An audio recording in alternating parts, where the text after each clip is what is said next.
Well, hello and welcome back to the Next Gen podcast. It is great to have you here with us today, no matter where you are around the world. A massive welcome back. If you're joining us for the first time, though, hello, welcome.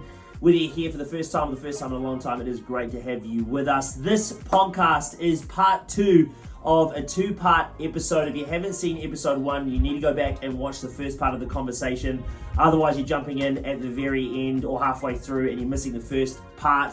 You can check it out on all podcast streaming platforms. But a massive welcome back to you, especially those part of the Next Gen Nation. You know who you are, a massive group of people, special group of people who have registered online to be part of our Next Gen Nation, getting exclusive access to a whole bunch of other things that are available. You can check it out online. You can register there and be part of our Next Gen Nation. Welcome back, though. It is great to have you here. Our heart to this podcast is to help equip, empower, and inspire the Next Gen leaders and pastors of our generation so that you can invest into the Next Gen too and be all that God has for you. Remember, we don't know everything, but we do know some things, so we hope our something can be your one thing to bless you in your ministry journey. Hey, a quick announcement for you. If you are a Next Gen pastor, Next Gen leader, kids, youth, young adults, and you are free on April the 5th, it's the first Saturday of the school holidays here in Brisbane in 2025, we are running the Next Gen Summit. The Next Gen Summit 25 is coming up and you do not want to miss it. It is going to be an awesome day of fellowship, empowerment, refreshing, and going again for the things that God has for us. Annaliese and I's heart is to really bless leaders from around Australia. We've got people coming from Adelaide, from Perth, from New South Wales. We've had a few churches from New Zealand reach out and ask if it's possible for them to come over, and the answer to that is absolutely. Registrations are only 39 Australian dollars. It is so cheap. That registration, by the way, gets you access to the full day. You'll get lunch as well provided, and it's going to be an incredible day. You do not want to miss it. Please do everything you can. If you're a Next Gen Nation member, you got to be there, and if you're a member of our podcast community and you listen regularly,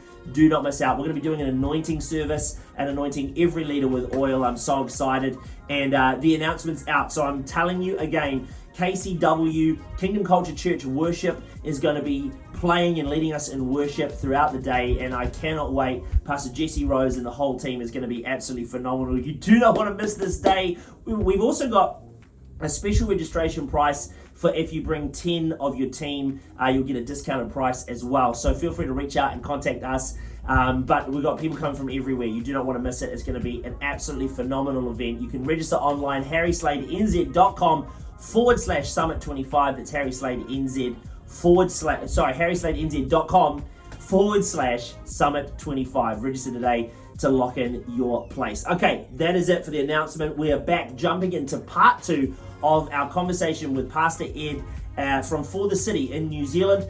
He is running a movement of young people, doing a whole bunch of awesome things there. I had the honor and privilege of sitting down with him. We've seen part 1. Hopefully this is part 2. We jump back into our conversation in New Zealand. Let's go.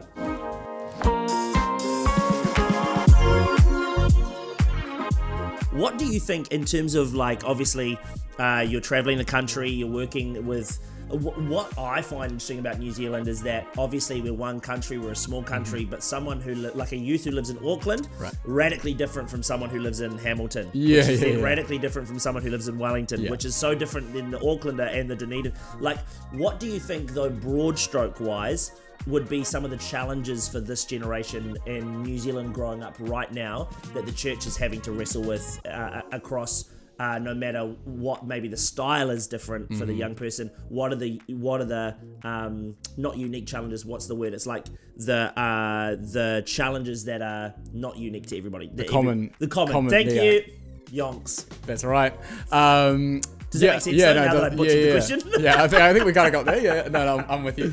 I think for young people, what I've really noticed is young people are desperately searching for truth. I think the world is, and I think this isn't just unique to New Zealand. I think, like you said, young people will grow up in different environments, so there will be different, I guess, nuances, but for so many young people, they're looking for what is truth that I can actually build my life upon. Because the world is telling you just to believe whatever you want to believe, do whatever you want to do. Yeah, totally. But I think young people are desperately searching for what is truth that I can actually stand upon and build upon. And I think the other thing I probably noticed is It's funny because I think for a long time, maybe New Zealand could have felt quite isolated from the world, but with social media and the way 100%. the accessibility, it feels like the challenges that are facing young people, overseas, we're actually navigating a lot of those as well. And I think a huge thing is a sense of the young people are isolated and they're disconnected from real and meaningful relationship with God and with one another. And so I think something I've noticed is the youth ministries and the things that are really seeing incredible fruit, a lot of what they're doing is just bringing young people together. Yeah. And I think that when the young people are more, when they're, number one, the youth ministry is going after the presence of God and believing for the power and presence of God to transform young people's lives. Yes. But then creating environments where they can, spend time with one another and develop 100%. True and meaningful relationships. 100%. Then I think that's when we're seeing, or when I've seen, and I've been so encouraged when I've been seeing this in many youth ministries that they've been seeing an incredible overflow in their ministries. 100%. So I think probably, the two things I've really noticed is that young people, they're looking for truth. Yes. And they're also looking for genuine and meaningful relationships. Yeah, I agree. I honestly, I think, like you said, it's not a New Zealand specific issue. It is a genuine issue. The sense of hunger for truth. It's so funny because Gen Alpha, one of the things that sets them apart from the previous generations is they are desperate for truth, but they only want to accept what they can comprehend. Yeah, that's right. So then what I love is it's like, well, the solution in comprehension is relationship. So in both of your needs, we can provide the solutions to actually solve that. And I think it's a really poignant perspective that you've picked up on there. You like that 3-piece? Good. But I think it's the truth, right? It's like, they're hungry for the truth, but we can give them that comprehension of truth in the context of relationship. Yeah, and I think sometimes the danger can be when you're you need the pulpit and then you need the discipleship one-on-one as well. Because I think sometimes it's like, cool, we'll give you this from the pulpit, but then we're not actually going to walk you through this and unpack this with you. Totally. And I think you need both. Yeah, I say discipleship is done both in the tabernacle and around the table. Yeah, exactly. It's the same thing. It's like we actually need the corporate gathering moment where we get outside of our own smallness and we remember the bigness of God. But I think even more so now, I mean, we never had, I don't know about you, I never had this as a millennial growing up where I had space to ask the curly questions go like, well, what does the Bible actually say about that? What do we actually believe about that? But to be able to create that space around the table and have that discipleship space, I think is awesome because then you can actually talk about those things and actually discuss it. Like, oh, wait, that's right. Jesus did the Sermon on the Mount and then he pulled his disciples aside and said, let me tell you what I actually meant, And it's actually like, again, like I love what you said. It's probably my favorite quote from today is it's not rocket science and it's not glamorous, but it's actually really simple and it's actually already laid out for us. Yes. And I think what's really cool is like probably my perspective is, and maybe I'm wrong, my perspective is 2020 shifted us into this hyper focus on discipleship. So then the importance or that valuing of the corporate gathering went down and the overemphasis of the table went up. Whereas probably pre-COVID, we had this huge emphasis on the tabernacle and probably lesser emphasis. What I think is cool about For the City and what I think you're trying to achieve in New Zealand is you're trying to call churches to a higher level and say we can actually do both well because we actually need both well. Yes. And using our combined strengths, we can achieve both. Would you agree with that 100%. As the mission? Yeah, because I think the challenge I've often found in ministry is that we can have a bit of a pendulum swing. And like you said, we're all about the gathering, we're all about discipleship. And it's like, well, absolutely. Yeah. If you look at, like you said, the blueprint of how the early church began, of how Jesus ministered, there were large scale public gatherings in the synagogues. He was preaching to the crowds, but then he was also spending time with his disciples around the table. And I think you can have both. Totally you can. And I think for us, I have seen the value in both.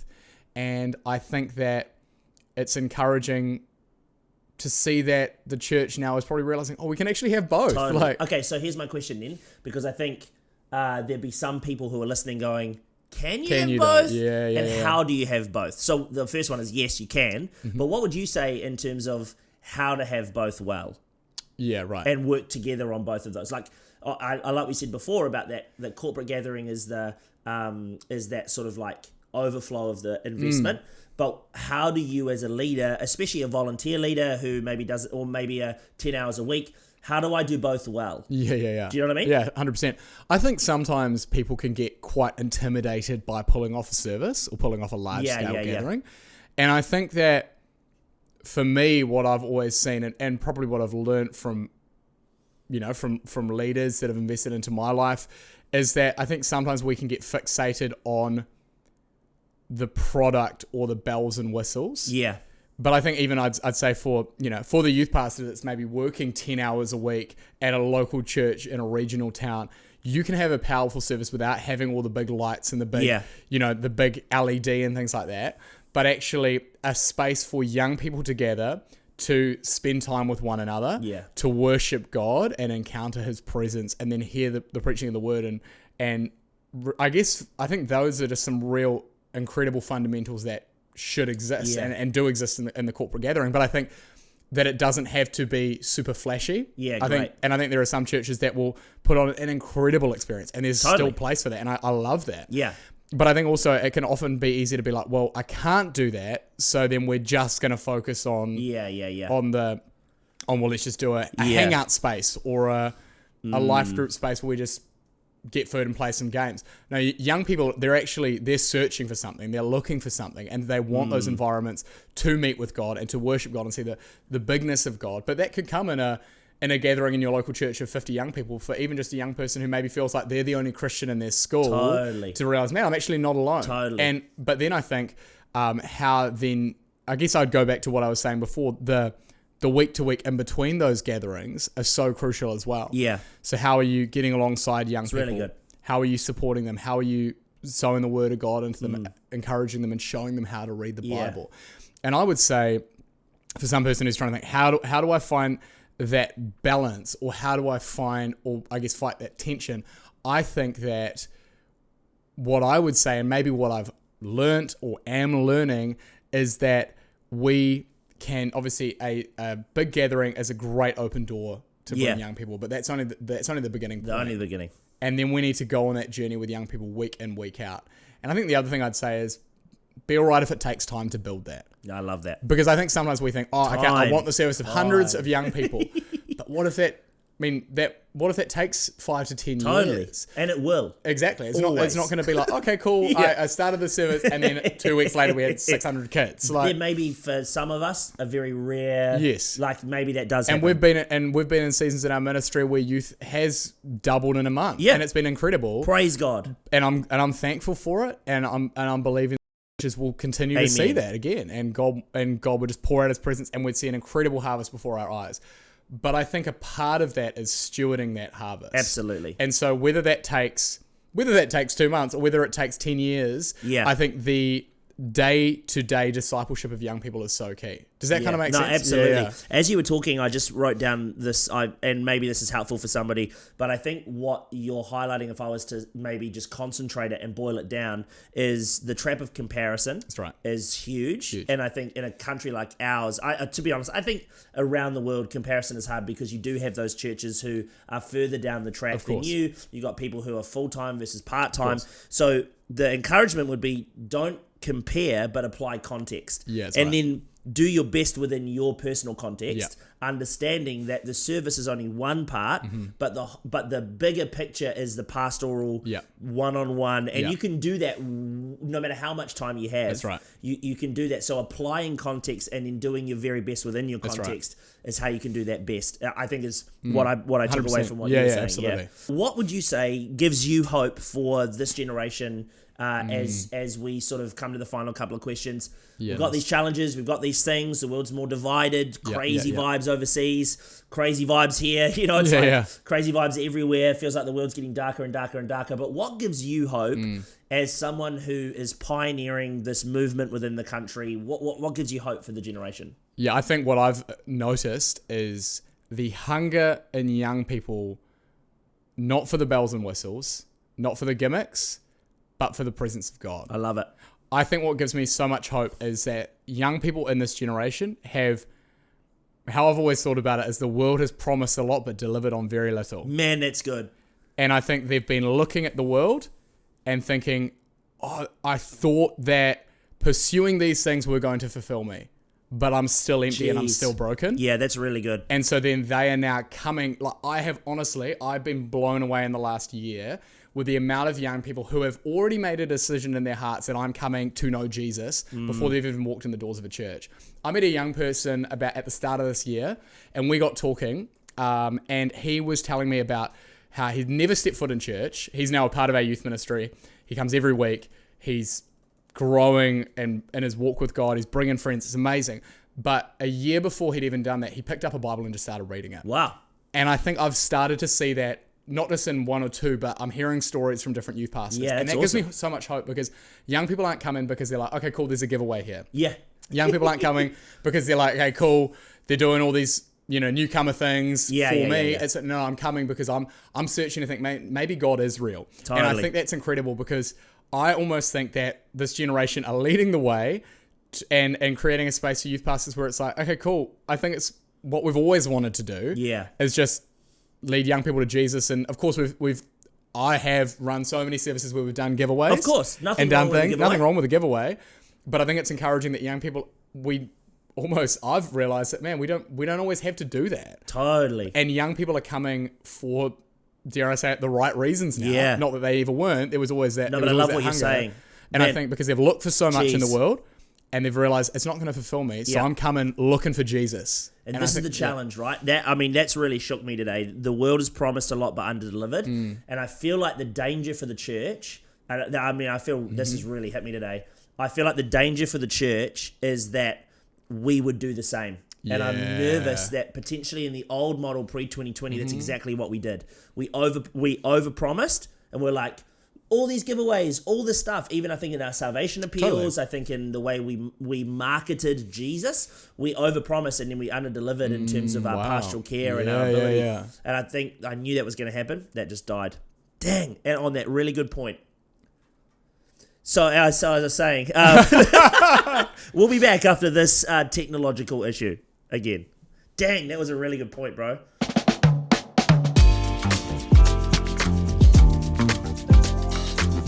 Well, welcome back. As we were saying, the greatest risk I think for the church would be that we also overpromise and underdeliver. Huge. So that this generation, I think it's really good. Like, we just need to come back to the basics, and I think that's what's really cool about what you're doing, is that I feel like you're calling the Church of New Zealand to a standard of like, let's do the basics well, but then you're not just going, do the basics well. It's like, let's do it together and let's work together so that we can actually give this generation what they need, which is awesome. I don't know if you'd agree with that summation. I do agree. Yeah, that's good. Yeah, that's good. Well done, okay, so here we are. We're going to wrap this up now. What's the last question? There's so many questions I wanted to ask, and in that technological break, I didn't think about this. But let's close it. How? What, why, how, when, where, who? So as we bring this to a close, for you, what would you say to every youth pastor, youth leader, because that's the main area that you're working in, but to every Next Gen leader, what would you say as one piece of encouragement on behalf of For the City? On behalf of For the City. I would say, keep going. You're not alone. I think the greatest challenge that I faced as a youth pastor was thinking, man, I'm the only one who's going through this. Yeah. I'm the only one who's struggling with this. I think about Elijah when he's like, God, I'm the only one. Yeah. And then God opens his eyes to see the other prophets who didn't actually bow their knee. It's really good. And I think about that, and I think people often quit because they think they're the only one. Yeah. They're the only one facing this challenge. They're the only one going through this. I really just want to encourage every leader, every Next Gen pastor, you're not the only one facing this. I love it. And it's actually worth persevering. I love it. I think about how so many people quit before they've actually seen any sort of breakthrough, and they think, man, this is a challenge right now. But man, actually on the other side of your the perseverance is the breakthrough. Yeah. And this generation needs leaders who are going to go the distance, who are actually going to persevere, and who are going to lead for and build for many, many years. And so that's probably my I love that picture though. That picture's a really great picture of that opening the eyes to all the other prophets who didn't bow. And I think it's awesome, bro, that you're that guy who's helping people open their eyes, who's helping point out the fact that's like, actually, guys, we're a small country. Yep, we feel like we're divided and polarized, but actually, We've got more in common. 100%. We're together in this thing, and I love that. It's so very good. If people want to get in contact with you about For the City or finding out how they can plug in with you, obviously there's more cities that don't have a For the City, and I'm assuming that we're not just interested in the big cities here. We're like, let's go Motueka. Let's go Motueka. Let's Oamaru. go. That's right. Bit of Timarua, bit of Blenheim. Invercargill. Oh, yes. But they'll be offended because I think they think they're a big city. Big city. That's right. Anyway, if people want to get in touch about For the City, where do they go? Yeah, so they could message me on Instagram, Ed Bamford-Bryant, or message For the City NZ on Instagram. Otherwise, you can go to our website, forthecity.co.nz.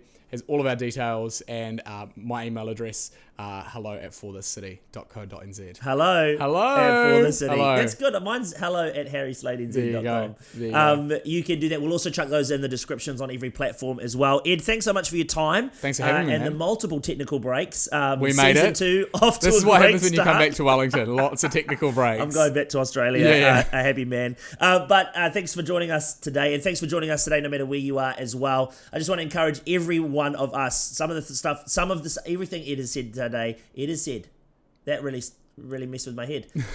Everything Ed has said today, but there's been a couple of key points there that I would really encourage you to go back and just mull over what that means for you. And if you are in New Zealand and you're a pastor, specifically in youth ministry, and you're needing some support, reach out to Ed and Vic and the whole team at For the City, because you're not alone, and this is a great resource and a great thing to be a part of. So I'd encourage you to do that as well. Well, there you go. That is our conversation with Pastor Ed from For the City New Zealand. It is an incredible movement, and off camera we were actually talking a lot about some of his dreams and visions and things that he has in his heart for the days to come and for the nation of New Zealand. And I love Pastor Ed so very much, and I'm so excited to see all of that come to pass. If you're a youth pastor and you want to get involved or maybe even bring For the City to your city, feel free to reach out to Pastor Ed. You can check out all of the ways with For the City on all of the descriptions on every platform. Please reach out, even just to find out how you can be more involved with what he's doing. It's an incredible movement and you don't want to miss it, so be a part of what God is doing in New Zealand. That would be phenomenal. Hey, that is it for our episode today. If you want to be part of our Next Gen Nation and get access to all of that extra goodness, make sure you do that. A massive shout out to our Next Gen Nation family. And also the Summit 25, I talked about it a lot at the start of the episode, but I'm talking about it again. Make sure you register today. $39 Australian. It's going to get you access to so much. A great day of refreshing, empowering, inspiring content, empowering content too. We're really passionate about not just talking about the ethereal things of ministry, but really locking in on those more practical things, how we can be better pastors and leaders. It's not just for pastors, it's for your leadership teams as well. $39 Australian and a discounted price for if you bring 10 or more people. harrysladenz.com/summit25. Register today. We love you so very much. In a couple of weeks' time, we're going to be back with another episode, so keep your eyes peeled. Feel free to share this with any of your team if you think it's going to bless somebody, encourage somebody. Maybe something Pastor Ed said today was a blessing to you. Feel free to share it. If you're on YouTube, like, subscribe. If you're on Spotify, rate and follow. And if you're on Apple Podcasts, do the exact same thing. Thank you so much for joining us today. We love you so very much. Hey, Next Gen leaders, keep the grip, keep going. You're changing history, changing the tide of everything, and the usual sign off I normally put in here, put it in. We love you. We'll see you soon. Bye-bye.